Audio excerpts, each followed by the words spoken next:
یہ تمہارے علاقے میں جماعت گئی تبلیغی جماعت، اللہ اکبر، وہاں کے لوگوں نے منع کر دیا، اللہ کے بندو یہاں نہ رہو، مسجد کے اندر بلائیں ہیں، مسجد کے اندر جنات ہیں، مسجد کے اندر بھوت پریت ہیں۔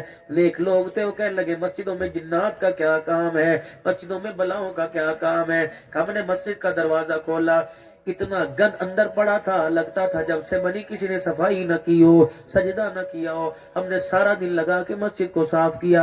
جب مسجد صاف ہو گئی، ہم نے پہلی اذان دی، 2-4 نماز پڑھنے آئے، 2 نہیں آئے۔ جب شام ہو گئی، ہم اپنے اعمال کر کے بستر بچھا کے لیٹے، رات اندھیرا تھا، چراغ مسجد میں کوئی نہیں تھا۔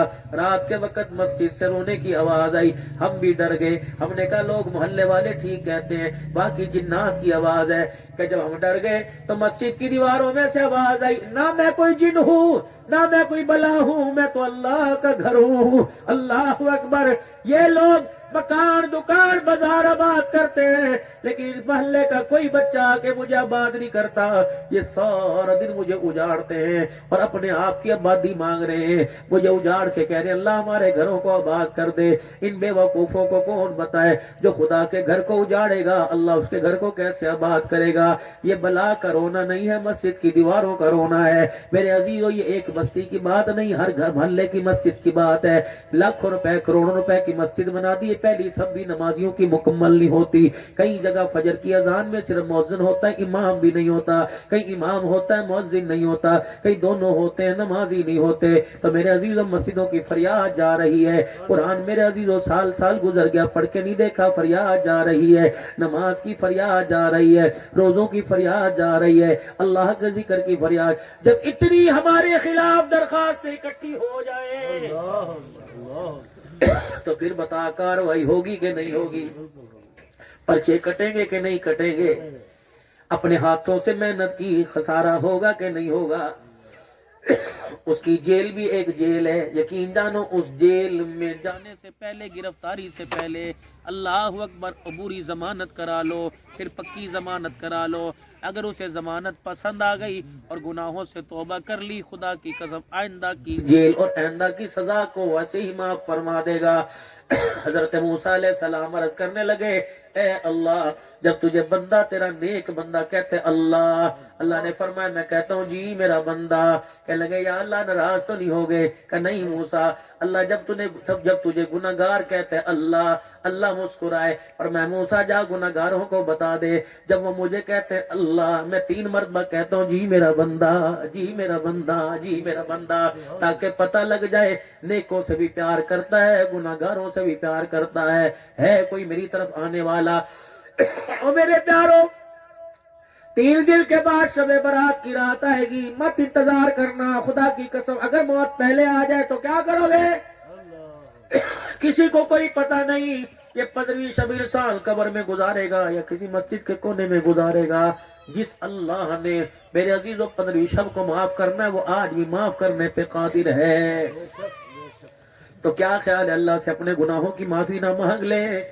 سارا مجمع 3 مرتبہ اللہ کے دربار میں زور سے کہے یا اللہ میری توبہ، یا اللہ میری توبہ، یا اللہ میری توبہ۔ جا کے گھر بیٹی کو بٹھانا، بیٹی جس طرح تیری تربیت کرنی چاہیے تھی میں نے تیرا حق ادا نہیں کیا، مجھے اللہ کے واسطے معاف کر دے۔ بیوی کو کہنا جس طرح مجھے تجھ سجا کے لایا تھا میں نے تیرا حق ادا نہیں کیا، بیوی سے کہنا مجھے معاف کر دے۔ خدا کی قسم غیرت مند گھرانے کی غیرت مند بچیاں ہوتی ہیں، خوددار ہوتی ہیں، اگر تیرے منہ سے معافی کا جملہ نکلے وہ تیرے سے پہلے تیرے پیر پکڑ کے بیٹھ جائے گی، کہے گی نانا اس طرح نہ کرو، نانا اس طرح نہ کرو، میں نے کیوں شرمندہ کر دیو؟ میرے باپ نے اللہ اکبر سر جھکانے نہیں سکھائے، سر جھکانا سکھایا ہے۔ اور میرے پیاروں خود تو تھوڑی سا خیال کر لو، کب تک لوگوں کے رحم و کرم پہ رہتے رہو گے؟ موت آ رہی ہے، دروازے پہ دستک دے رہی ہے، تیرے میرے گھر سے 2-3 قدم پیچھے ہے، تیرے میرے محلے سے 2-3 قدم پیچھے ہے۔ جب اس نے آنا ہے، بارش کے آنے کا پتہ لگتا ہے، آندھی کے آنے کا پتہ لگتا ہے، موسم گرما سرما کے آنے کا پتہ لگتا ہے، موت کے آنے کا پتہ ہی لگتا۔ دولہا بیٹھا ہوتا ہے، کبھی براتی چلے جاتے ہیں، کبھی براتی بیٹھے ہوتے ہیں، دولہے کا پتہ نہیں لگتا۔